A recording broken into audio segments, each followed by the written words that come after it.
তো এই আলোচনাটা যারা বিয়ে করছেন রিসেন্ট তাদের কাজে লাগবে, আর যারা করেন নাই করবেন, শীঘ্রই করবেন, এদেরও কাজে লাগবে। আর যারা মুরব্বী অনেক অভিজ্ঞতা ওনাদেরও কাজে লাগবে, ওনারা এটা শুনে নাতিনাত করতে শোনাতে পারবে, ঠিক কিনা? তাহলে কারোরই লস নাই। বিষয় কি? কথা বলে না। দম্পতি বোঝেন? বুঝেন? স্বামী আর স্ত্রী বানায় যেজন মিস্ত্রি, সে বড় আজব কারিগর, মনরে সে বড় কঠিন কারিগর, ঠিক কিনা? পৃথিবীর প্রথম দম্পতি হচ্ছে সাইয়েদনা আদম আলাইহিস সালাম আর হাওয়া আলাইহিস সালাম। পৃথিবীর প্রথম স্বামী আদম আলাইহিস সালাম, প্রথম স্ত্রী হাওয়া আলাইহিস সালাম। ওয়া কুলনা ইয়া আদম উসকুন আনতা ওয়া যাওজুকাল জান্নাহ। আল্লাহ বললেন, আদম তুমি আর তোমার জোড়া বা তোমার স্ত্রী দুজনে মিলে জান্নাতে থাকো। তাহলে ওনারা ছিলেন স্বামী আর স্ত্রী, ঠিক কিনা? তাহলে এই দাম্পত্য সম্পর্কটা এটা জান্নাতি সম্পর্ক। কি সম্পর্ক? উত্তর দিতে হবে। দৌলতপুরের ভাইরা রাগ করছেন আমার সাথে? শীত লাগতেছে? উত্তর দেওয়া যাবে আওয়াজ করে? হ্যাঁ, আওয়াজ করে উত্তর দিবেন, মুখে তালা মেরে বসে থাকা যাবে না। তাহলে পৃথিবীর প্রথম স্বামীর নাম কি? আদম আলাইহিস সালাম। পৃথিবীর প্রথম স্ত্রী হাওয়া আলাইহিস সালাম।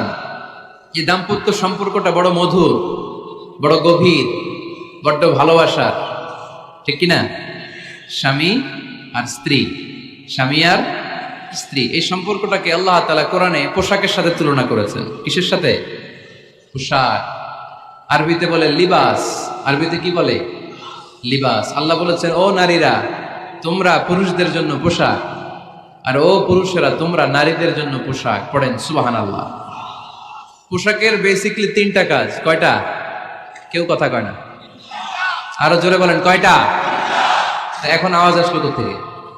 আওয়াজ করে উত্তর দিবেন, চিল্লায় বলেন পোশাকের কাজ কয়টা? এভাবে শেষ পর্যন্ত খোঁচায় যেন সাউন্ড বের করা না লাগে, স্বপ্রণোদিত ভাবে উত্তর করবেন, ক্লাসের মতো হোক। তিনটা কাজ। এক নম্বর কাজ হচ্ছে পোশাক ইজ্জতের আবরু, লজ্জাস্থান ঢেকে রাখে, ঠিক কিনা? আমাদের লজ্জাস্থান ঢেকে রেখেছে আমাদের পোশাক। ঠিক তেমনি স্বামী তার স্ত্রীর ইজ্জত হেফাজত করে, স্ত্রী তার স্বামীর ইজ্জত হেফাজত করে, স্বামী তার স্ত্রীর চরিত্র হেফাজত করে, আর স্ত্রী তার স্বামীর চরিত্র হেফাজত করে। এজন্য আল্লাহ একে অপরের উদাহরণ দিতে যে লেবাস বা পোশাকের সাথে তুলনা দিয়েছেন। সুবহানাল্লাহ পড়েন। পোশাকের দুই নাম্বার কাজ হচ্ছে সৌন্দর্য। এই যে কত সুন্দর ডিজাইন করা, এমব্রয়ডারি করা পোশাক যখন আমরা পরি সুন্দর লাগে না? তেমনি পুরুষের চোখে নারী সুন্দর, নারীর চোখে পুরুষ সুন্দর, স্বামীর চোখে স্ত্রী সুন্দর, স্ত্রীর চোখে স্বামী সুন্দর। সুবহানাল্লাহ পড়েন। পোশাকের তিন নাম্বার কাজ হচ্ছে কমফোর্ট, আরাম দেয়া, প্রশান্তি দেয়া। শীতকালে এই যে আমরা ব্লেজার পরেছি, জ্যাকেট পরেছি, অনেকে চাদর গায়ে দিয়েছেন, কেউ মাথায় রুমাল দিয়েছেন, কেউ গলায় মাফলার দিয়েছেন, একটা উষ্ণ উষ্ণ আরাম আছে না নাই? আবার গরমের কালে পাতলা সুতি কটনের কাপড় পরলে একটা আরাম আছে না নাই? তাহলে পোশাক পরলে যেমনি আমাদের দেহ প্রশান্ত হয়, আরাম পাওয়া যায়, তেমনি স্বামী স্ত্রীর স্পর্শ পেলে সে আরাম পায়, তার হৃদয়টা প্রশান্ত করে দেয় কে? আবার স্ত্রী স্বামীর সঙ্গ পেলে তার মধ্যে প্রশান্তি এনে দেয় কে? এজন্য রব্বুল আলামিন বলেন, হুন্না লিবাসুল লাকুম ওয়া আনতুম লিবাসুল লাহুন্না। ও দুনিয়ার নারীরা, তোমরা হলে পুরুষদের জন্য পোশাক, পুরুষ হলো নারীদের জন্য পোশাক। সুবহানাল্লাহ পড়েন। পোশাক যেমনি ইজ্জত আবরুর হেফাজত করে, তেমনি স্বামী স্ত্রী একে অপরের ইজ্জত হেফাজত করে। পোশাক যেমনি সৌন্দর্য বাড়ায়, স্বামীর চোখে স্ত্রী সুন্দর, স্ত্রীর চোখে স্বামী সুন্দর। পোশাক যেমনি আরাম দেয়, স্বামী তার স্ত্রীর স্পর্শ পেলে, স্ত্রী তার স্বামীর স্পর্শ পেলে হৃদয়ে প্রশান্তি অনুভব করে, ঠিক কিনা? এজন্য দাম্পত্য জীবন, এখানে স্বামীও আছে স্ত্রীও আছে, ইংরেজিতে বলে কাপল, কাপল লাইফ। এই বিশ্ব সভ্যতা নির্মাণে নারী পুরুষ, স্বামী স্ত্রী দুইজনেরই অবদান আছে না নাই?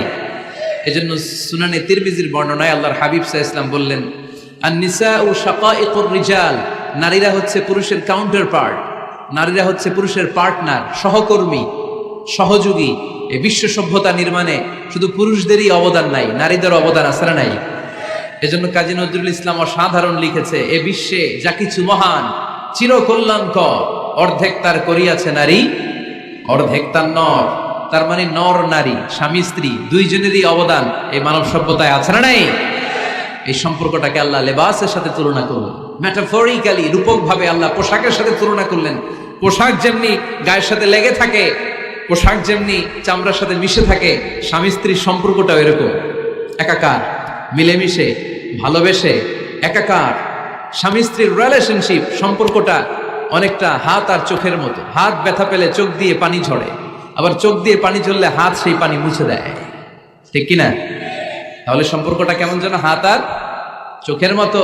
হাত কেটে গেলে পানি পড়ে কোন দিক দিয়ে? চোখ দিয়ে পানি ঝরে। আবার চোখ দিয়ে পানি ঝরলে চোখের পানি মোছার জন্য হাতের দরকার আছে না নাই?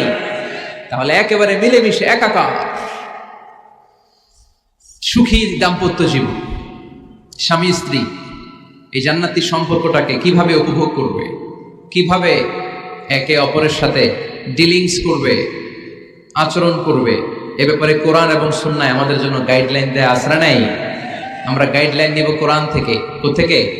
কোরআন থেকে আর সুন্নাহ থেকে। কারণ এই কোরআন আর সুন্নাহ আমাদেরকে সঠিক জীবন দর্শন শিখায়, কিভাবে এই পৃথিবীতে চললে পৃথিবীতেও সুখ আবার আখেরাতেও সুখ, এর সব দিক নির্দেশনা কোরআনে আছে না নাই?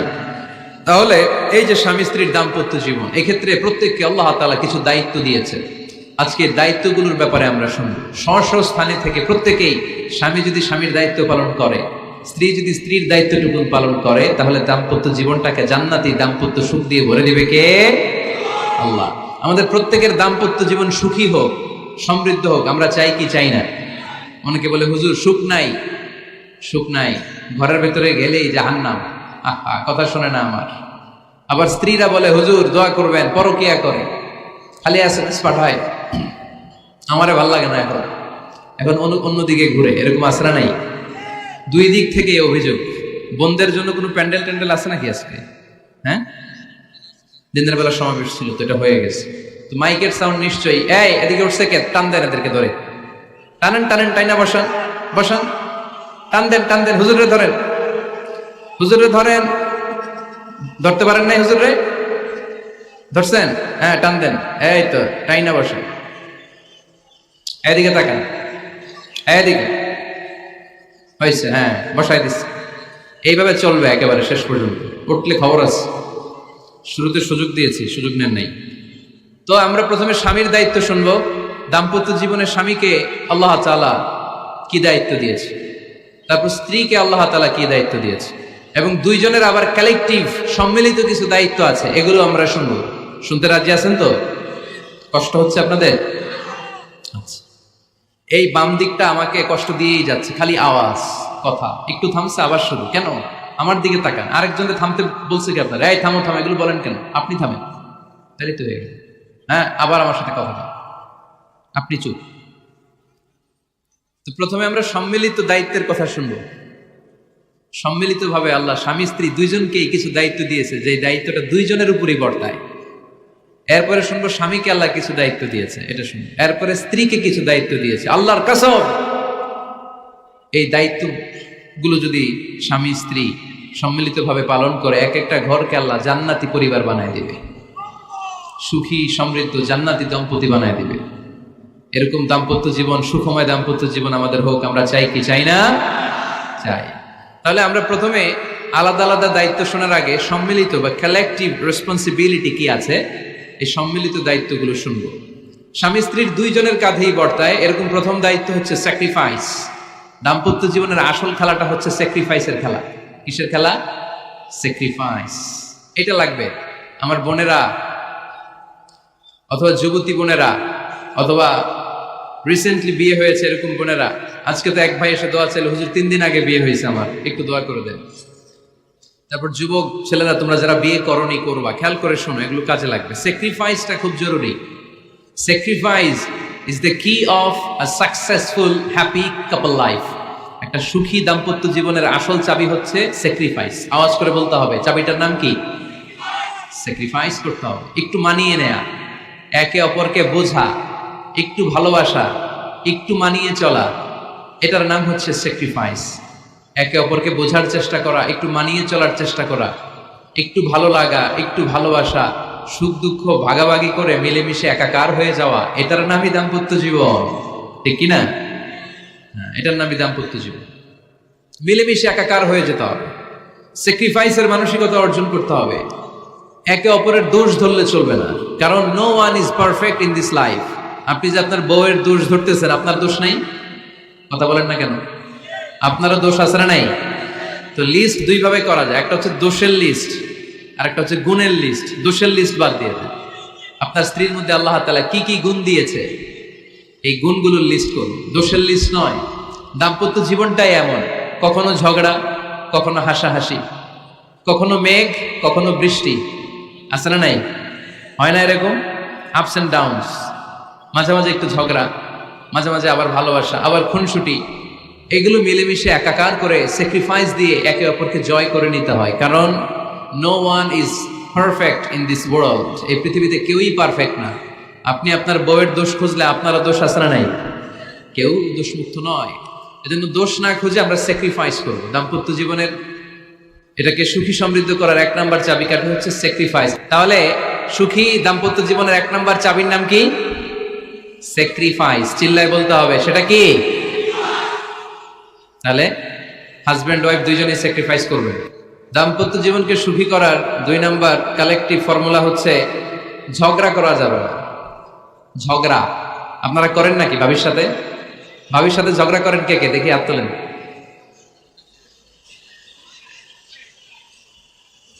এদিকে সব আল্লাহর ওলি, এরা ঝগড়া টগড়া করে না। আপনি করেন?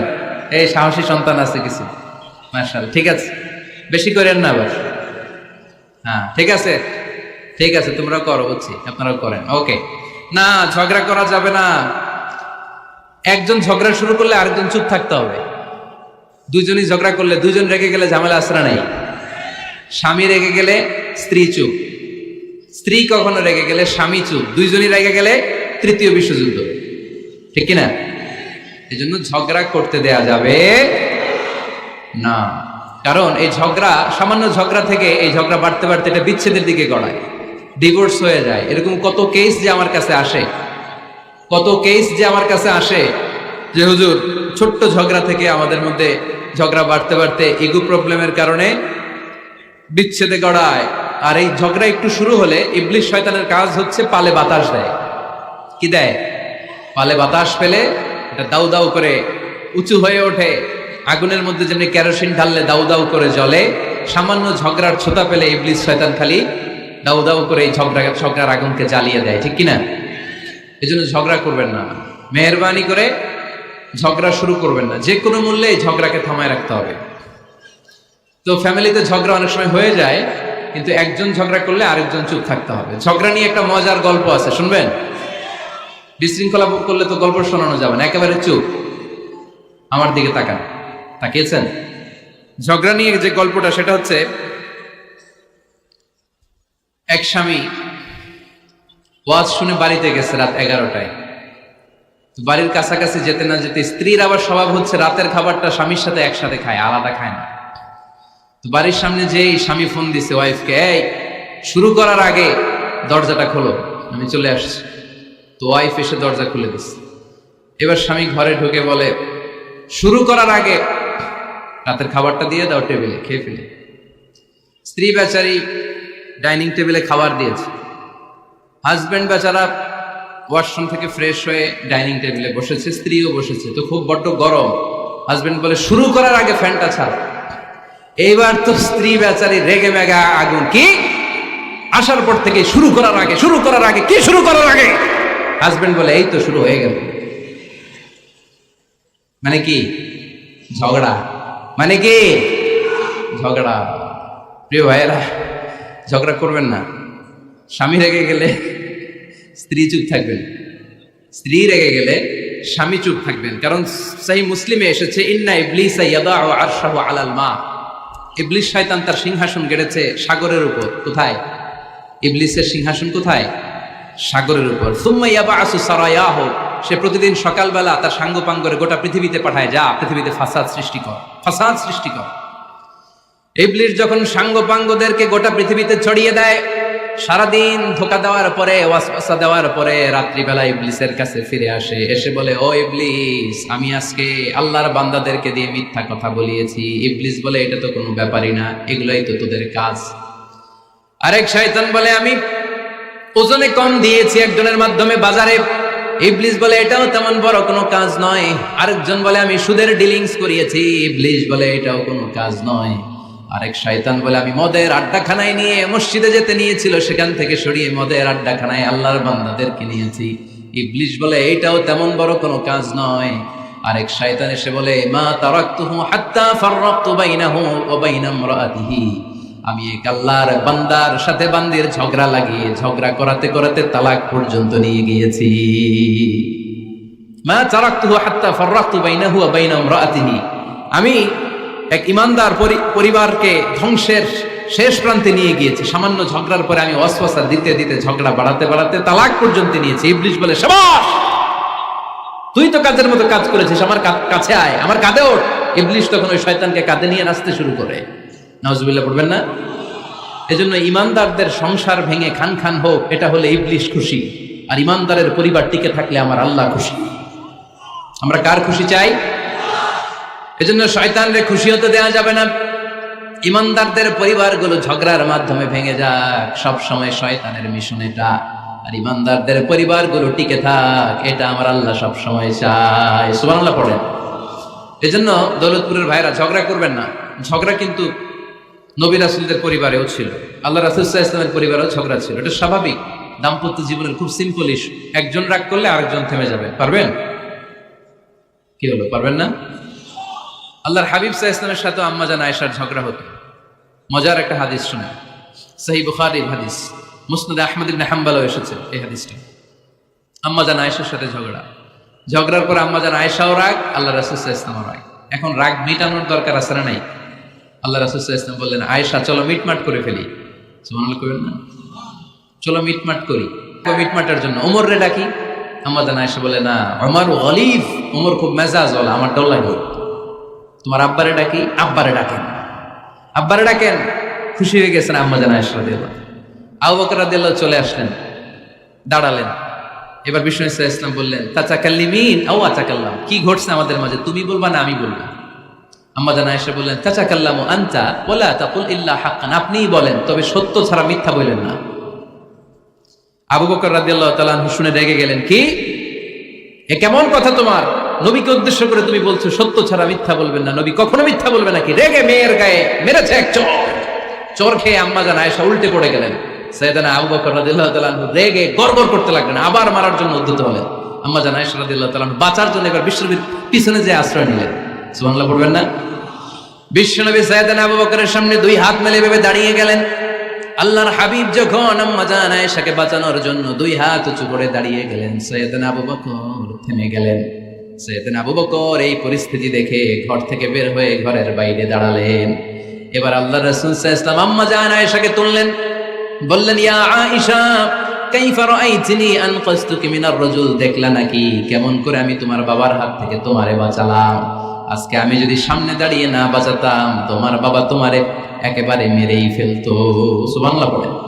দেখছো আয়েশা, আমি বাঁচাইলাম তোমারে, আমার সাথে ঝগড়া করো, আমি বাঁচাইলাম। এই কথা শুনে আম্মা জান আয়েশা রাদিয়াল্লাহু তাআলা লজ্জায় পড়ে হেসে দিলেন। সুবহানাল্লাহ পড়বেন না? এত আস্তে সুবহানাল্লাহ, লজ্জায় হেসে দিলেন। বিষ্ণু ইসলাম এবার হেসে দিলেন। দুইজনের হাসাহাসি শুনে বাইরে থেকে আবু বকর রাদিয়াল্লাহু তাআলা আনহু হাসির আওয়াজ শুনে অবাক, কিরে এতক্ষণ যুদ্ধ এখন আবার হাসি কেন? হাসে দেখার জন্য সাইয়েদনা আবু বকর রাদিয়াল্লাহু তাআলা আনহু ঘরের ভেতরে ঢুকলেন। ঢুকে দেখেন আম্মা জান আয়েশাও হাসে, বিশ্বনবীও হাসে, সাইয়েদনা আবু বকর হেসে দিলেন। আরশের উপর থেকে খুশি হয়ে গেলেন কে? এবার সাইয়েদনা আবু বকর বলেন, ইয়া রাসূলুল্লাহ, ইয়া হাবিবাল্লাহ, আশরিকানি ফি সিলমিকুমা কামা আশরাকতুমানি ফি হারবিকুমা। নবী গো, আপনাদের দুইজনের মধ্যে যুদ্ধ লাগলে যেমনি মিটমাট করার জন্য আপনি আমারে ডাকেন, আপনাদের এই আনন্দ ঘন মুহূর্তগুলোতে শরীক হওয়ার জন্য মাঝে মাঝে আমারে ডাইকে। সুবহানাল্লাহ পড়ো। আপনাদের মধ্যে যুদ্ধ লাগলে সন্ধি করার জন্য যেমনি আমারে ডাকেন, আপনারা যখন আনন্দ ঘন পরিবেশ এরকম খুনসুটি করেন, হাসাহাসিতে মেতে ওঠেন, তখন একটু আমারে রাখেন। সুবহানাল্লাহ পড়বেন না? দেখেন আল্লাহ রাসূল সাল্লাল্লাহু আলাইহি ওয়াসাল্লাম পৃথিবীর সবচেয়ে শ্রেষ্ঠতম মানুষ, উনাদের পরিবারেও ঝগড়া হতো, কিন্তু এই ঝগড়া কোনোদিন তালাক পর্যন্ত গিয়েছে? কথা বলেন না কেন? আল্লাহর হাবিব সাল্লাল্লাহু আলাইহি ওয়াসাল্লাম তার কোন স্ত্রীকে তালাক দিয়েছেন? প্রায় আম্মা জান আয়েশার সাথে রাগারাগি হতো। আল্লাহর হাবিব সাল্লাল্লাহু আলাইহি ওয়াসাল্লাম বলতেন, আয়েশা কখন তুমি রেগে থাকো সেটাও আমি জানি, কখন তুমি আমার উপর খুশি থাকো সেটাও আমি জানি, ইয়া আয়েশা ইন্নী লা আ'লামু ইযা কুনতি আন্নী রাদিয়া ওয়া ইযা কুনতি আলাইয়া গাদবা। আয়েশা, কখন রেগে থাকো তাও বুঝি, কখন খুশি থাকো তাও বুঝি। আম্মা জান আয়েশা বললেন, ইয়া রাসূলুল্লাহ, কেমনে বোঝেন?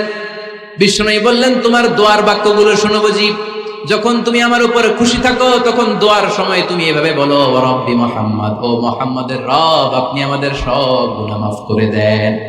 আর যখন তুমি আমার উপর রেগে থাকো তখন তুমি মুনাজাতের সময় বলো, ওয়া রাব্বি ইব্রাহিম, ইব্রাহিমের রব, আপনি আমাদেরকে ক্ষমা করে দেন। তার মানে যখন তুমি রেগে থাকো তখন দোয়ার সময় আমার নামটা মুখে নিতে চাও না। সুবহানাল্লাহ পড়েন। তখন তুমি দোয়ার সময় অন্য নবীর নাম নাও। আম্মা জান আয়েশা বললেন, ইয়া রাসূলুল্লাহ, মা আহাজুরু ইল্লা ইসমাক, আমি তো শুধু নামটাই সরাই, আমার মুখ থেকে কেবল আপনার নামটাই সরায় রাখি, আমার হৃদয় থেকে কখনো আপনারে সরাতে পারি না। আমার হৃদয় জুড়ে আপনি, মা আহাজুরু ইল্লা ইসমাক, নবী হে, আমি শুধু দোয়ার সময় রাগের মাথায় আপনার নামটা বাদ দেই, হৃদয় থেকে তো আপনারে বাদ দিতে পারি না। সুবহানাল্লাহ বলবেন না? তার মানে নবীদের ফ্যামিলি তো ঝগড়া এগুলো হতো, কিন্তু এটা তালাক পর্যন্ত গড়াতো না, ঠিক কিনা? তাহলে এখন থেকে আমাদের এই স্লোগান নিতে হবে যে ঝগড়া করলেও আমরা ডিভোর্সের দিকে যাব না। পারা যাবে? আর একজন রেগে গেলে আরেকজনকে চুপ থাকতে হবে। ভাবি রেগে গেলে আপনি চুপ, পারবেন? পারবেন না? ইনশাআল্লাহ। এই যারা বিয়ে করে না এরা ইনশাআল্লাহ, আর বাকিরা চুপচাপ। আওয়াজ করে পড়েন না ইনশাআল্লাহ। তাহলে প্রথমে স্যাক্রিফাইস, তারপর ঝগড়া করা যাবে না। 3 নাম্বার, দাম্পত্য জীবনের কোনো গোপন কথা অন্যের কাছে শেয়ার করা যাবে না। হাদিসে এসেছে, এটাকে বলা হয়েছে আ'যামুল আমানা, এটা সবচেয়ে বড় আমানত। যারা দাম্পত্য জীবনের একান্ত বিষয় কারোর সাথে শেয়ার করে তারা সবচেয়ে বড় কবিরা গুনাহ করে। আশারুন নাস বলেছেন বিশ্বনবী এদেরকে, সবচেয়ে নিকৃষ্ট মানুষ। ইয়াউমাল কিয়ামাতি মানজিলাতান, আল্লাহর কাছে কিয়ামতের দিন সবচাইতে নিকৃষ্ট হয়ে দাঁড়াবে ওই দম্পতি, ওই নারী কিংবা ওই পুরুষ, তুফদি ইলা যাওজিহি ওয়া ইউফদি ইলা যাওজিহা সুম্মা ইউনশিরু সিররাহা, তারা একান্ত সময়ে ফিজিক্যাল ইন্টিমেসিতে যা করে এটা পরে মানুষের কাছে বলে বেড়ায়। এরকম আছে না নাই? খবরদার, এটা বড় কবিরা গুনাহ। অনেক বোনরা একসাথে হলে দাম্পত্য জীবনের বিভিন্ন গোপন বিষয় নিয়ে কথা বলে, আছে না নাই? অনেক পুরুষরা একে অপরের সাথে, বন্ধুদের সাথে বিভিন্ন বিষয় নিয়ে শেয়ার করে, এটা এমন ওইটা এমন, এগুলো বলা যাবে? আসিবাউ হারাম। দাম্পত্য জীবনের সব বিষয়, স্বামীর সব বিষয় স্ত্রীর কাছে আমানত, স্ত্রীর সব বিষয় স্বামীর কাছে আমানত রেখেছে কে? দাম্পত্য জীবনের এই প্রাইভেট লাইফের কোনো কিছু কিয়ামত পর্যন্ত অন্যের কাছে প্রকাশ করাকে হারাম ঘোষণা করে দিয়েছে কে? এজন্য খবরদার আমার বোনেরা, একসাথে মহিলারা হলে পেটের কথা, পিঠের কথা সব বের করে দেয়, আছে না নাই? কিছু থাকে না, সব বের হয়ে যায়। খবরদার, সব বললেও দাম্পত্য জীবনের কোনো কথা শেয়ার করা যাবে? আমার ভাইয়েরা খবরদার, আপনাদের দাম্পত্য জীবনের কোনো কথা আপনার বন্ধুর সাথে শেয়ার করতে পারবেন না। এগুলো ফ্যামিলি শান্তি নষ্ট করে, দাম্পত্য জীবনের সুখকে নষ্ট করে। তাহলে 3 নাম্বার, প্রাইভেসি বজায় রাখবেন, এটা দুজনেরই দায়িত্ব। 4 নাম্বার, অহেতুক সন্দেহ পরিহার করুন। অনেক স্ত্রী আছে হাজবেন্ডের খালি সন্দেহ করে, এই ওদিকে তাকাই লাগেন, ওই মেয়ের দিকে তাকাই লাগেন, মোবাইল দেখি, মোবাইল দাও, ফেসবুকের পাসওয়ার্ড দাও, ঢুকিয়া দেখি মেসেঞ্জারে কার সাথে চ্যাট করছে, এই অফিসের ফাইল দেখি, এই এটা দেখি, এই তোমার ইনবক্স চেক করবো, এদিকে দাও, আছে না নাই? এই সন্দেহ ঘরটারে জাহান্নামের টুকরা বানিয়ে ছেড়েছে। অহেতুক সন্দেহ করবেন না। আবার ভাইরা ভাবিদেরকে অহেতুক সন্দেহ করবেন, এই ওদিকে গেলা কেন, ওদিকে তাকাইলা কেন, এটা করলা কেন, ওইটা করলা কেন, দেখি তোমার মোবাইল, তোমার মোবাইলের গ্যালারি দেখি, লক করে রাখছো কেন, লক খোলো, আছে না নাই? অহেতুক সন্দেহ ফ্যামিলিটারে জাহান্নামের টুকরা বানিয়ে দেয়। হ্যাঁ, ভ্যালিড কোনো অপরাধ যদি স্বামী করে ফেলে, ভ্যালিড কোনো অপরাধ যদি স্ত্রী করে ফেলে, পরকীয়ার কোনো বিষয় যদি প্রমাণিত হয়, বসেন, কনসাল্ট করেন, একে অপরের সাথে কথা বলেন, জিজ্ঞেস করেন। কিন্তু অহেতুক, আমি অনেক ফ্যামিলি এরকম দেখেছি, আমার কিছু বন্ধুকেও আমি দেখেছি যে এদের অবস্থা খুব খারাপ, খালি সন্দেহ করে, আছে না নাই? সন্দেহের রোগটা বড় রোগ, এই রোগ থেকে বেরিয়ে আসতে হবে। অহেতুক সন্দেহ করা যাবে না। 5 নাম্বার, হাজব্যান্ড ওয়াইফের দায়িত্ব হচ্ছে একে অপরের সহযোগী হতে হবে, সহকর্মী। আল্লাহর জান্নাত পাওয়ার ক্ষেত্রে একে অপরের সহযোগী।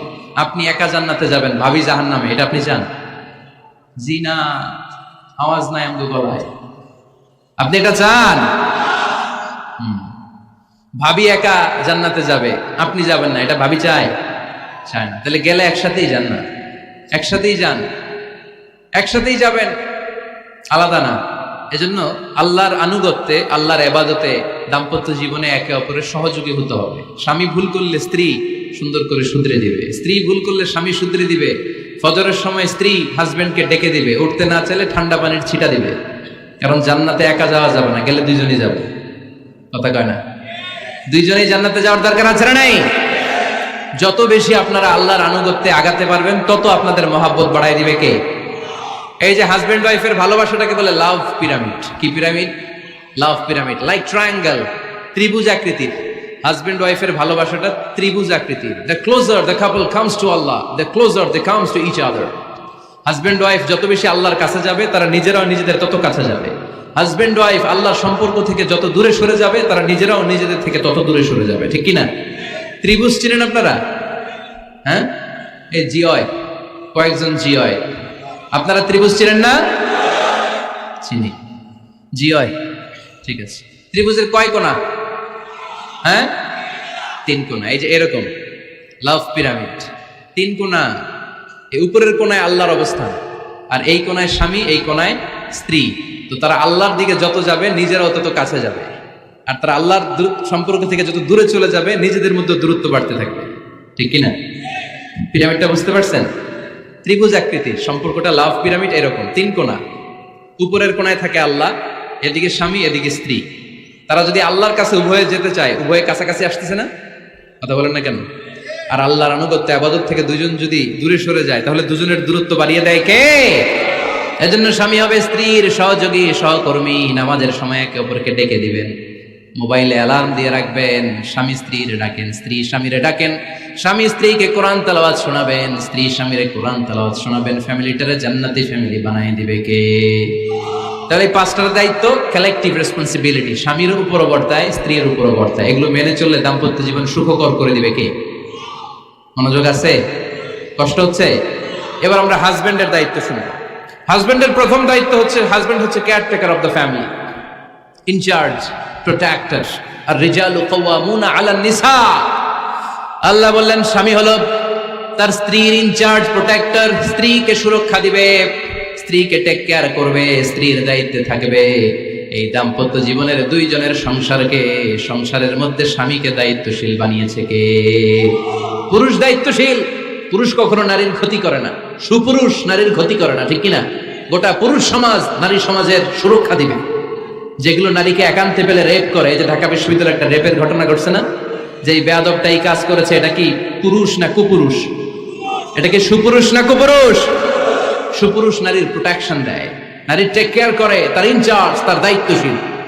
দাম্পত্য জীবনে অর্থনৈতিক যত দায় দায়িত্ব আছে, সব আল্লাহ তাআলা পুরুষের কাঁধে দিয়েছে। কার কাঁধে? এই দাম্পত্য লাইফে নারীর কোন অর্থনৈতিক দায় দায়িত্ব নারীর কাঁধে আল্লাহ দেয় নাই। এজন্য সব অর্থনৈতিক দায়িত্ব পুরুষের ঘাড়ে। 4টা অর্থনৈতিক দায়িত্ব আছে। পুরুষ নারীকে মহারণা দিবে, পুরুষ নারীকে খাবারের ব্যবস্থা করবে, পুরুষ নারীকে পোশাকের ব্যবস্থা করবে, পুরুষ নারীর জন্য রেসিডেন্সিয়াল ব্যবস্থা করবে। ঠিক কিনা?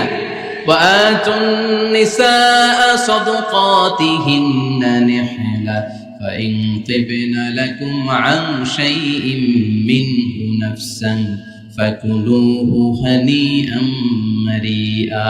সুবহানাল্লাহ পড়ে। সব স্বামীদেরকে আল্লাহ ডেকে বললেন, ও স্বামীরা শোনো শোনো, বিয়ের পর সাথে সাথে স্ত্রীর কাছে তুমি মোহরানা আদায় করে দাও। মোহর দেয়া নফল নাকি ফরজ?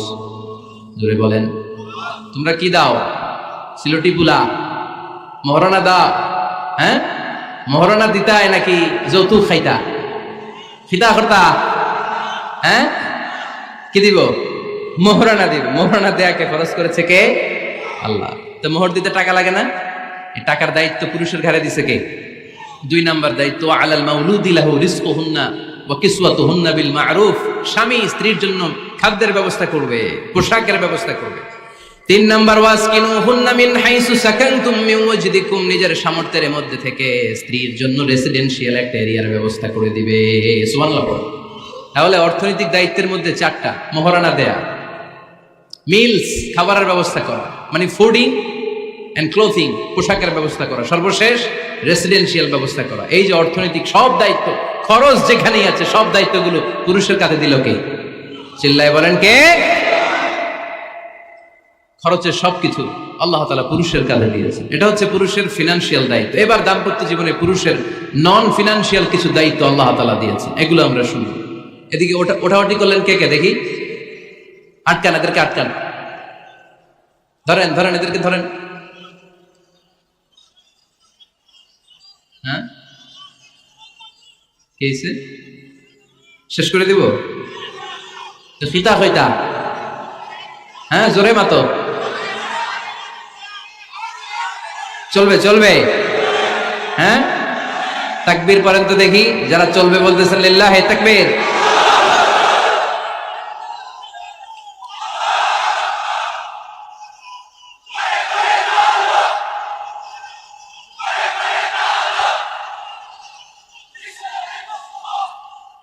মাশাআল্লাহ মাশাআল্লাহ।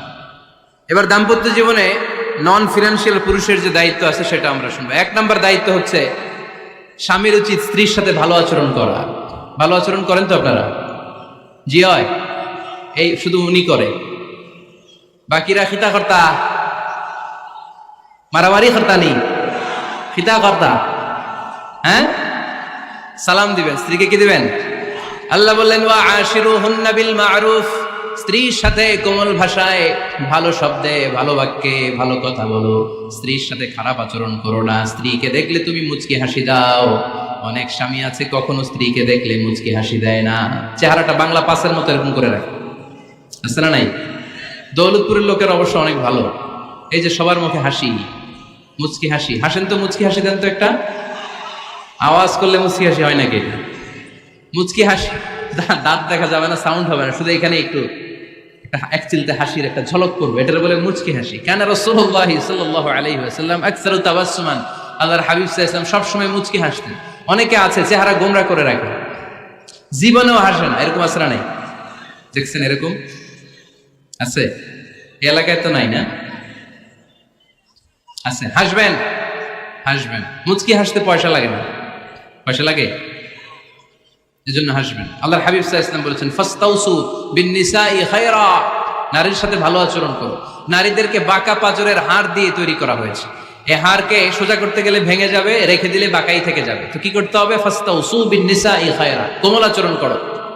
আবার আল্লাহর হাবিব সাল্লাল্লাহু আলাইহি ওয়াসাল্লাম বললেন রিফকাম বিল কাওয়ারিদ, নারীদেরকে কাচের তৈজসপত্র, বাসনের সাথে, গ্লাসের সাথে আল্লাহর হাবিব সাল্লাল্লাহু আলাইহি ওয়াসাল্লাম তুলনা করলেন। কাচের তৈজসপত্র, কাচের গ্লাস, কাচের প্লেট যেমনি আস্তে তুলতে হয়, আস্তে রাখতে হয়, নারীদের সাথে এরকম কোমল আচরণ করার আদেশ দিয়েছে কে? কাচের গ্লাস, তৈজসপত্র, জগ কিভাবে রাখেন আপনারা? খুব জোরে এরকম থপাস করে নাকি? উঠানোর সময় থপাস করে উঠান? খুব স্মুথলি এটা ধরতে হয়, স্মুথলি এটা রাখতে হয়। তেমনি নারীদের সাথেও স্মুথলি আচরণ করবেন। নারীদেরকে যত আপনি কোমল মোলায়েম ভাষায় কথা বলতে পারবেন, তারা তত আপনার কথা শুনবে। যত সুন্দর সুন্দর কথা, নারীকে, স্ত্রীকে বলবেন তুমি আমার সব, তুমি আমার কৈতরী, তুমি আমার টুনটুনি, তুমি আমার ময়না পাখি, তুমি আমার সোনা পাখি। ওই যে কয় কলিজা, তার মানে প্র্যাকটিস চলে বাসায়। আর কি ডাকেন? ভাবিরে কি ডাকেন বলেন? জান।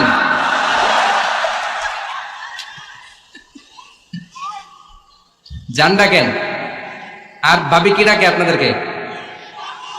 বাবু। কি ডাকে? বাবু ডাকে। আর কি ডাকে? হ্যাঁ, বেবি। পোলাপান কত দুষ্ট দেখছেন, বেবি ডাকে নাকি? স্বামী স্ত্রীর মধ্যে এই সোহাগপূর্ণ, এই ভালোবাসাপূর্ণ এই ডাকাডাকিতে কোনো গুনাহ নাই, আছে সওয়াব। এগুলো দাম্পত্য জীবনকে সুখময় করে, ঠিক কি না? তাহলে স্ত্রীদের সাথে কোমল আচরণ করতে হবে, 1 নাম্বার দায়িত্ব। 2 নাম্বার দায়িত্ব, স্ত্রীর সেক্সুয়াল ডিজায়ারকে ফুলফিল করতে হবে। সেনসিটিভ, যেগুলো ব্যাখ্যা করে বোঝানো কঠিন। আপনারা বুঝবেন যারা ম্যাচিউরড, মোর দেন 18 ইয়ার্স, যারা 18+ যাদের বয়স, সেক্সুয়াল ডিজায়ার ফুলফিল করা হাদিসে এসেছে, এটা স্বামীর দায়িত্ব। ফিজিক্যাল ইন্টিমেসির সময় নিজের ডিজায়ার ফুলফিল হলেই কুইট না করা, সময় দেয়া, এটা আবশ্যক। এই বিষয়েও প্রত্যেক স্বামীর খেয়াল রাখা দরকার। সংক্ষেপে শেষ করে দিলাম। 3 নাম্বার, স্ত্রীর ব্যক্তিগত বৈধ কাজে স্বাধীনতা দিতে হবে স্বামীর। অনেক স্বামী এই ছোট্ট বিষয় নিয়ে মারামারি লাগায় ফেলে ঘরে। স্ত্রীর ব্যক্তিগত বৈধ যে চয়েস, এটাতে আপনি স্বাধীনতা দিবেন। স্ত্রীর মনে চায় রান্না বান্না শিখতে, আপনি বললেন তুমি কম্পিউটার শিখো, কিলাকিলি আছে না নাই? স্ত্রীর মনে চায় কাঁথা সেলাই শিখতে, নকশি কাঁথা, আপনি বললেন না তুমি ল্যাঙ্গুয়েজ শিখো, ঝামেলা আছে না নাই? না, প্রত্যেকের আলাদা ব্যক্তিগত রুচি, চাহিদা, মতামতের গুরুত্ব আছে না নাই? এজন্য প্রত্যেক স্বামীর উচিত স্ত্রীর বৈধ ব্যক্তিগত যে কাজ, অবৈধগুলা না। আবার স্ত্রী বলল যে জি বাংলা দেখবো, তুমি একটা টিভি নিয়ে আসো, আনা যাবে? কথা বলেন। স্ত্রী বলল চলো পহেলা বৈশাখে আমরা নাচানাচি করব, তুমি আর আমি মিলে, এটা মানা যাবে না। স্ত্রীর ব্যক্তিগত বৈধ কাজের স্বাধীনতা দেয়া। আম্মাজান আয়েশা রাদিয়াল্লাহু তাআলা আনহা বলেন, ওয়া কানা লি সাওয়াহিবু ইয়ালআবনা মাই, বুখারীর বর্ণনা, আমি যখন আল্লাহর হাবিব সাল্লাল্লাহু আলাইহি ওয়াসাল্লামের বাড়িতে বউ হয়ে আসলাম, আমার কিছু খেলার সাথী ছিল, আমি কাপড় দিয়ে পুতুল বানাতাম আর ঘোড়া বানাতাম, এগুলো দিয়ে খেলতাম। আমার সাথীরা আসলে রাসূল সাল্লাল্লাহু আলাইহি ওয়াসাল্লাম ঘরের পর্দা নামিয়ে দিয়ে আমার জন্য ঘরটা ছেড়ে দিত। সুবহানাল্লাহ কইতে পারলেন না? আল্লাহর হাবিব সাল্লাল্লাহু আলাইহি ওয়াসাল্লাম কখনো বলতেন না আয়েশা তোমার বান্ধবীরা যেন ঘরে না আসে, কখনো বলতেন না আয়েশা আমি নবী মানুষ, তুমি নবীর বউ, তুমি কেন পুতুল দিয়ে খেলো, তুমি যেন কাপড় দিয়ে পুতুল বানাও, কেন ঘোড়া বানাও, এগুলো বন্ধ করো। কোনদিন বিশ্বনবী আম্মা জান আয়েশা রাদিয়াল্লাহু তাআলা আনহার পুতুল খেলায় বাধা দেন নাই, সাথীদের সাথে খেলাধুলায় কখনো বাধা দেন নাই। সুবহানাল্লাহ পড়েন। ছোট্ট মেয়েদের জন্য কাপড়ের পুতুল দিয়ে খেলাধুলা করা এটা জায়েজ, কারণ ছোট্ট মেয়েরা দেখবেন পুতুল বানায়, এটার দুধ খাওয়ায়, এটার জন্য রান্না করে, এটার গোসল করায়। এটাকে ছোট্ট মেয়েদের জন্য পুতুল খেলা জায়েজ রাখা হয়েছে এজন্য, কারণ তারাই কিছুদিন হবে এই প্রজন্মের মা, তাদের সন্তানদেরকে কেমন করে লালন পালন করবে তার একটা প্র্যাকটিস খেলার ছলেই ছোটবেলায় হয়ে যায়। সুবহানাল্লাহ পড়েন। এজন্য 3 নম্বর দায়িত্ব স্ত্রীর ব্যক্তিগত হালাল যে কাজগুলো আছে তার ব্যক্তিগত এই ভালো কাজগুলোতে আপনার স্বাধীনতা দিতে হবে, বাধা দেয়া যাবে না। প্রশংসা করবেন। কি করবেন? প্রশংসা। আমরা খালি দোষ খুঁজি, তোমার রান্না ভালো না, তোমার চেহারা ভালো না, তোমার বাপ ভালো না, তোর মা ভালো না, তোর 14 গোষ্ঠী খারাপ, আছে না নাই? তো এই বেডি আপনার ভালোবাসবে? এই বেডি তো আজীবন আপনার বদনাম করবে, ঠিক কিনা? কোনোদিন তারে আপনি প্রশংসা করলেন না, প্রশংসা করবেন। স্ত্রীর চেহারার প্রশংসা করেন, যে তুমি সুন্দর, তুমি সুন্দরী, এরকম বলেন, খুশি হবে না? হ্যাঁ, তুমি সুন্দর তাই চেয়ে থাকি, সে কি মোর অপরাধ? কোনো অপরাধ নাই, ইচ্ছা মতো গাইতে থাকেন স্ত্রীর শানে গান, সব আছে না নাই? তবে শুধু স্ত্রীকে শোনানো যাবে, ভাবিরে শোনানো যাবে, শালীরে শোনানো যাবে, পাশের বাড়ির কাউরে শোনানো যাবে? দেখেন ইসলাম কত চেক এন্ড ব্যালেন্স। স্ত্রীকে আপনি গান শোনান, কোনো গুনাহ নাই, আছে শুধু সওয়াব। তাহলে 4 নম্বর পয়েন্ট হচ্ছে এপ্রিসিয়েশন। সারাদিন এই মহিলাটা ফজরের পর থেকে উঠে ঘর গুছায়, মশারিগুলো খোলে, বিছানা পরিষ্কার করে, বাচ্চাদেরকে ক্লিন করে, স্কুলের টিফিন রেডি করে দেয়, বাচ্চাদেরকে স্কুলে যেতে দেয়, আপনার জন্য খাবার রেডি করে, কাপড় ধোয়, ঘরের সবাইকে দেখভাল করে। একদিনও আপনি তার এপ্রিসিয়েশন করলেন না। এরকম ডাকাইত স্বামী আসে না নাই? দৌলতপুরে নাই, এখানে সব ভালো। এপ্রিসিয়েট করবেন। আমরা ভুলে যাই, একটা থ্যাঙ্কস দিতে ভুলে যাই, একটা জাযাকিল্লাহ, আল্লাহ তোমাকে জাযা দেখ, এটাও বলি না। এদিকে তাকান, বলবেন তুমি সুন্দরী, তুমি অনন্যা, তুমি সুস্নিগ্ধা, তুমি প্রিয়ংবদা, তুমি সুহাসিনী, তুমি সুকেশিনী, তুমি সুভাষিনী, তুমি অসূর্যম পোষ্যা, মেঘ কালো কেশ, কাজল কালো চুল, হরিণের মতো ডাগর ডাগর দুটি তোমার চোখ। আহা হা, যে কলাপান খুশি হয়ে গেছে। আহা হা, আর মুখস্থ রাখতেছেন, বলবে এগুলা, বিয়ে করে নাই কিন্তু এখনো। তো জায়গা মতো বলবা, গার্লফ্রেন্ডে বলো না। আবার কাকে বলবা? স্ত্রীকে। কাকে? স্ত্রীকে। পারা যাবে না? একটু এপ্রিসিয়েশন দেওয়া যাবে না? ওনাদেরকে একটু প্রশংসা করবেন। প্রশংসা পেলে নারীরা বড্ড খুশি হয়। যদি আপনি বলেন যে তোমার রান্নাটা আজকে অসাধারণ হয়েছে, দেখবেন আরেক বাটি আইনা দিতেছে, খাইতে পারতেছে না, এরপরে পাতে তুলে দেয়, আরেকটু খাও, আরে খাও না, আছে না নাই? ওই যে প্রশংসা করছেন, খুশি হয়ে গেছে। তো আপনি 10,000 টাকার বান্ডিল দিয়ে আপনার বউকে যত খুশি করতে না পারবেন, রান্না মজা হয়েছে এইটা বলে আপনি অনেক বেশি খুশি করতে পারবেন। আল্লাহর হাবিব সাল্লাল্লাহু আলাইহি ওয়াসাল্লাম কখনো স্ত্রীদের রান্নার বদনাম করে নাই। সুবহানাল্লাহ পড়বেন না? আওয়াজ করে পড়েন সুবহানাল্লাহ। আজ থেকে স্ত্রীর সৌন্দর্যের প্রশংসা করবেন, কাজের প্রশংসা করবেন, রান্নার প্রশংসা করবেন, এপ্রিসিয়েশন দিবেন। পারবেন তো? রান্নার প্রশংসা নিয়ে মজার একটা গল্প আছে, শুনতে চান? তো উঠতে শুরু করলেন যে, হ্যাঁ এখন আর কে কারে ধরবে, অনেকে উঠে গেছে। 2টার দিকে যারা বসা, প্রায় আমার মাহফিলগুলোতে এই সমস্যা হয়। গাইবান্ধাতে আমি গেলাম, জিজ্ঞেস করলাম কখন আসছেন, কয় ফজর পরে আসছেন।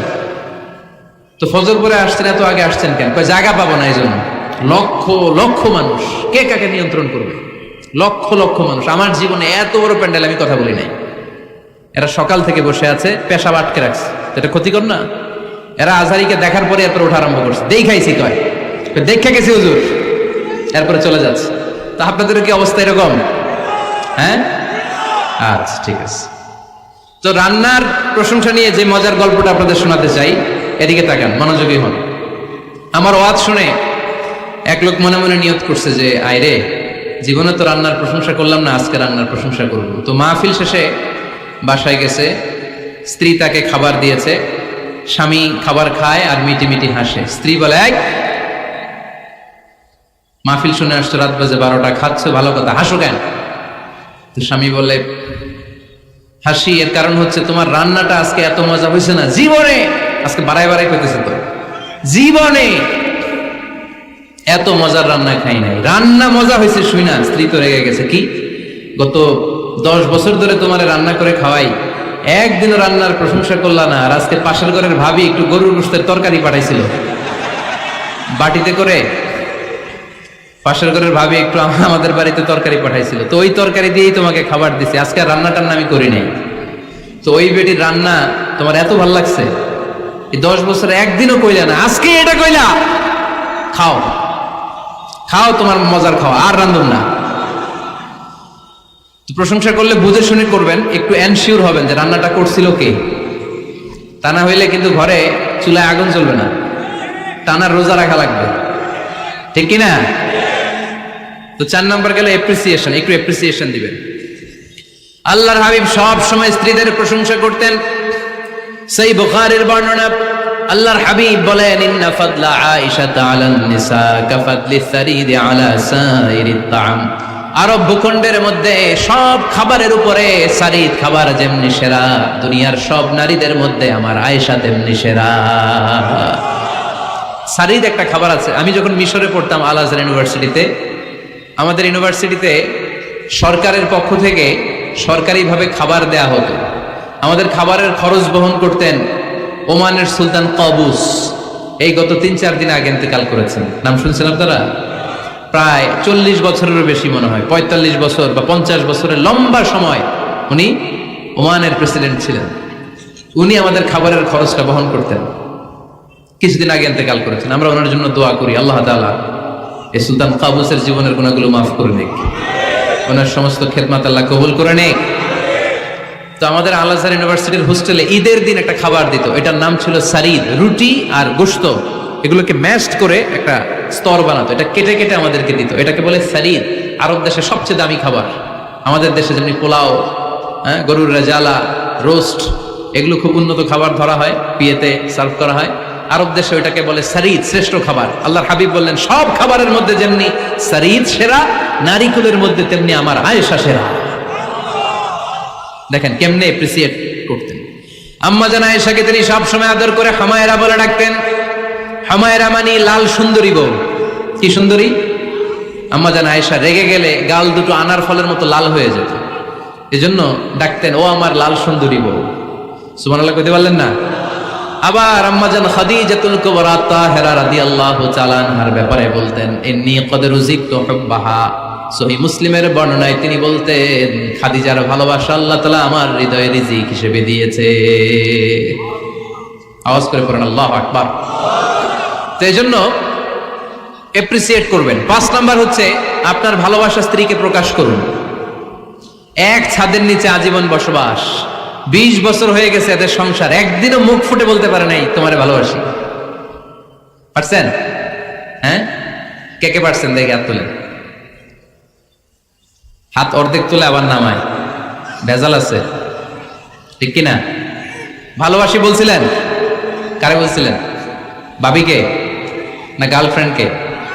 হ্যাঁ, স্ত্রীকে বলবেন, নিজের স্ত্রীকে বলবেন আই লাভ ইউ। কি বলবেন? কথা বুঝে না বোধহয়। কি বলবেন? সবাই বলেন কি বলবেন? মুরব্বী একজনও কয় না, কয় এতদিন কইছি না, অহনো কম না। তিরমিজির বর্ণনা দেখেন, বিশ্বনবী যে আই লাভ ইউ বলতো তার দলিল শুনেন। সাহাবারা জিজ্ঞেস করলেন, ইয়া রাসূলুল্লাহ মান আহাব্বুন নাস ইলাইক, ও নবী কারে সবচেয়ে বেশি ভালোবাসেন? Who do you love the most, নবী কাকে সবচেয়ে বেশি লাভ করেন আপনি? সাহাবারা প্রশ্ন করলেন, ইয়া রাসূলুল্লাহ কাকে লাভ করেন বেশি? আল্লাহর হাবিব সাল্লাল্লাহু আলাইহি ওয়াসাল্লাম বললেন, আয়েশা, আয়েশা রে। সুবহানাল্লাহ কইবেন না? সাহাবারা বললেন, ওমিনার রিজাল, পুরুষদের মধ্যে কারে বেশি পছন্দ করেন? বিশ্বনবী বললেন, আবুহা, আয়েশার বাবা রে। সাইয়েদনা আয়েশা রাদিয়াল্লাহু তাআলা আনহার বাবার নাম কি? আবু বকর। কি নাম? আবু বকর। আল্লাহর হাবিব সাল্লাল্লাহু আলাইহি ওয়াসাল্লাম বললেন, সবচেয়ে বেশি লাভ করি আয়েশাকে। সাহাবারা বললেন, ওমিনার রিজাল, পুরুষদের মধ্যে কারে বেশি লাভ করেন? আল্লাহর হাবিব সাল্লাল্লাহু আলাইহি ওয়াসাল্লাম বললেন, আয়েশার বাবা রে। সুবহানাল্লাহ পড়েন।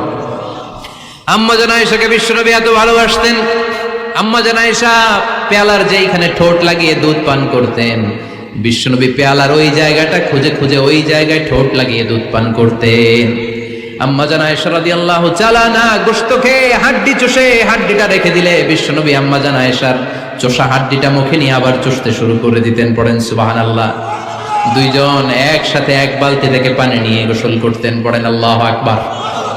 তাহলে এভাবে ভালোবাসা প্রকাশ করতে পারবেন তো? 6 নাম্বার স্বামীর দায়িত্ব হচ্ছে গৃহস্থলী ছোটখাটো যে কাজ আছে এই কাজগুলোতে হেল্প করা। আমরা অনেক সময় এগুলোর লজ্জা মনে করি। আল্লাহর হাবিব সাল্লাল্লাহু আলাইহি ওয়াসাল্লাম আমাদের মডেল। আল্লাহর হাবিব সাল্লাল্লাহু আলাইহি ওয়াসাল্লাম ঘরের কাজে সাহায্য করতেন। আপনারা এইভাবে ওঠা শুরু করলেন? হ্যাঁ, বউকা বসেন বসেন বসেন, শেষ করে দিচ্ছি আর 10 মিনিট, বসেন। আল্লাহর হাবিব সাল্লাল্লাহু আলাইহি সাল্লাম ঘরের কাজে সাহায্য করতেন। আপনারা ঘরের কাজে সাহায্য করেন তো? আম্মা জান আয়েশা বলেন, বিশ্বনবী নিজ হাতে জুতা সেলাই করেছেন, নিজ হাতে জামা সেলাই করেছেন। মুসনাদে আহমদ ইবনে হাম্বলের বর্ণনা, আল্লাহর রাসূল সাল্লাল্লাহু আলাইহি ওয়াসাল্লাম দুধ খেতে মন চাইলে নিজ হাতে ছাগলের দুধ দহন করেছেন। সুবহানাল্লাহ। নিজে আটার খামির বানাতেন, আম্মা জান আয়েশা চুলায় সেকা দিতেন। আবার আম্মা জান আয়েশা রাদিয়াল্লাহু তাআলা আনহা আটার খামির বানাতেন, বিশ্বনবী এটা চুলায় সেকা দিতেন। সুবহানাল্লাহ পড়েন। দুধ খেতে চাইলে নিজ হাতে বিশ্বনবী ছাগির ওলান থেকে দুধ দহন করে আম্মা জান আয়েশার কাছে এনে দিয়ে দিতেন। সুবহানাল্লাহ পড়েন। তাহলে ঘরের কাজে সহায়তা করবে, ঘরের কাজে সহায়তা। 7 নাম্বার হালাল এন্টারটেইনমেন্ট, হালাল বিনোদন, এটা ইসলাম জায়েজ রেখেছে। অনেকে আমরা বিনোদনটাকে হারাম মনে করি, এরকম আছে না নেই? হ্যাঁ, বিনোদন দুই ধরনের, একটা হারাম এন্টারটেইনমেন্ট আর একটা হচ্ছে হালাল এন্টারটেইনমেন্ট। আম্মা জান আয়েশা রাদিয়াল্লাহু তাআলা আনহাকে নিয়ে মরুভূমিতে দৌড়াদৌড়ি করতেন। ভাবির সাথে দৌড়াদৌড়ি করছেন কারা কারা? দেখি হাত তোলেন। হ্যাঁ, দৌড়াদৌড়ি করছেন কোথায়? যৌতুকের লাগে হেঁটে দৌড়াইছেন? হেতি বাস আল্লাহ দিছে দৌড়, এই দৌড়াদৌড়ি না। আম্মা জান আয়েশা রাদিয়াল্লাহু তাআলা আনহার সাথে বিশ্বনবী মরুভূমিতে দৌড়াদৌড়ি করেছেন। বলেছেন, আয়েশা দেখো কে কার আগে ওই খেজুর বাগান ধরতে পারে, তুমি আগে না আমি আগে। একবার বিশ্বনবী জিতলেন, তার 7 বছর পরে প্রথমে আম্মা জান আয়েশা রাদিয়াল্লাহু তাআলা আনহা ওই দৌড়ে জিতলেন। তার 7 বছর পরে বিশ্বনবী জিতে আম্মা জান আয়েশাকে হারাই দিলেন। পড়েন সুবহানাল্লাহ। ঈদের দিন আম্মা জান আয়েশাকে হাবাসি সাহাবাদের তীর আর বল্লম দিয়ে যে খেলা চলতে এই খেলা দেখাতেন। সুবহানাল্লাহ পড়েন। বিশ্বনবী খেলা দেখাতেন আম্মা জান আয়েশাকে। এই হচ্ছে স্বামীর দায়িত্ব। হালাল এন্টারটেইনমেন্ট আপনি করতে পারবেন। বসেন, দোয়া করে দিচ্ছি, বসেন। বুঝতে পারছি অনেক আগে আসছেন আপনারা, বসেন, বসে যান, এখনই দোয়া হচ্ছে। বসেন বসেন বসেন বসেন, এখনই দোয়া করবো। বসে যান, বসে যান। বউকা মাদ্রাসার বিল্ডিং এর কন্ট্রাক্টরের জন্য দোয়া চেয়েছেন, আমরা দোয়া করি আল্লাহ কবুল করুক। আমার ছেলে মেয়ের বিয়ের বয়স হয়ে গেল, পরিবারে বিয়ের কথা বলতে পারি না, লজ্জায়। আহারে কি কষ্ট। মনে করি পরে করে, এটা বললে তারা বলবে এখনো বয়স হয় নাই বিয়ের, পরিবার থেকে বিয়ের কথা চিন্তা করে না। এ ব্যাপারে কিছু বলুন। কিছু বললাম। এই সমস্যা পুরো বাংলাদেশে, ছেলে মেয়েদেরকে সময় মতো বিয়ে দেয় না। ইউটিউবে এই নিয়ে আমার কথাবার্তা পাবেন, শুনে নিয়ে। ছেলের বাবা মেয়ের বাবাদেরকে বলি, ছেলে মেয়েরা উপযুক্ত হলে বিয়ে দিয়ে দেন। বিয়ে না দিলে যৌবনের তাড়নায় যত পাপ করবে, এই পাপগুলো মা বাবার কাঁধেও আসরা নেই। আচ্ছা, 8 নাম্বার স্বামীর দায়িত্ব হচ্ছে, স্বামীর দায়িত্ব বলেই এখন দোয়া। স্ত্রীর মতামতের গুরুত্ব দিবেন। অনেক স্বামী আছে বাজার করতে গেলে নিজের যেটা মন চায় ওইটাই কিনে, আছে না নাই? নিজে গরু খাবে, খাসি খাবে, খালি ওইটাই কিনে। আপনার বউ হয়তো পছন্দ করে আচার, পছন্দ করে জলপাই, আমড়া, এগুলো আনে না, আছে না নাই? খোঁজ খবর নিবে। অনেকে ফ্ল্যাট কিনতে মনে চায়, হুট করে কিনে ফেলে না। ভাবিরে জিজ্ঞেস করবেন কোন দিকে কিনলে ভালো হয়, ওয়াশরুমটা কোন দিকে দিতে হবে, কিচেনটা কোন দিকে দিলে সুবিধা, জানালাগুলো কোথায় দিলে সুবিধা, এগুলো সব ডিসাইড করে নেবেন। এই কারণেই দাম্পত্য জীবনে সুখ নাই। 9 নাম্বার, একসাথে সময় কাটাবেন। 6 মাসের বেশি কোনো লোক তার স্ত্রীর অনুমতি ছাড়া বাইরে যে প্রবাস জীবন কাটাতে পারবে না। এদেশের অনেক লোক প্রবাসে সময় কাটায়। 6 মাসের বেশি স্ত্রীকে রেখে দিয়ে কোনো হাজব্যান্ড বিদেশে থাকতে পারবে না। সিলেটিরা লন্ডনে থাকে, 6 মাস পরেই আসতে হবে, ঠিক কিনা? সর্বশেষ কথা হচ্ছে, স্ত্রীর জন্য দোয়া করবেন। স্বামীর পক্ষ থেকে স্ত্রীর জন্য দোয়া, এটার গুরুত্ব আছে না নাই? বিশ্বনবী তার স্ত্রীর জন্য দোয়া করতেন। স্ত্রীর জন্য দোয়া করবেন, রব্বানা হাব লানা মিন আজওয়াজিনা ওয়া যুররিয়াতিনা কুররাতা আ'য়ুন ওয়াজআলনা লিল মুত্তাকিনা ইমামা। ও আল্লাহ, আমার স্ত্রীদেরকে, আমার সন্তানদেরকে আমার চক্ষু শীতলকারী বানিয়ে দেন। পড়েন আমিন। আল্লাহ আমার স্ত্রীকে এমন বানান, স্ত্রীকে দেখলেই যেন আমার হৃদয়টা প্রশান্ত হয়, আমার চোখ যেন জড়িয়ে যায়। এই 10টা দায়িত্ব স্বামীর সুখী দাম্পত্য জীবনের জন্য। স্ত্রীর দায়িত্ব আজকে বলার সুযোগ হলো না, অন্য কোথাও অন্য কোনো মাহফিলে এই বিষয় নিয়ে আলোচনা করব, যে একটা সুখী দাম্পত্য জীবনের জন্য স্ত্রীকে আল্লাহ কি দায়িত্ব দিয়েছে। এই দায়িত্বগুলো আপনারা ইউটিউব থেকে শুনে নেবেন। আপনারা সবাই ভালো থাকুন, সুস্থ থাকুন, সুন্দর থাকুন।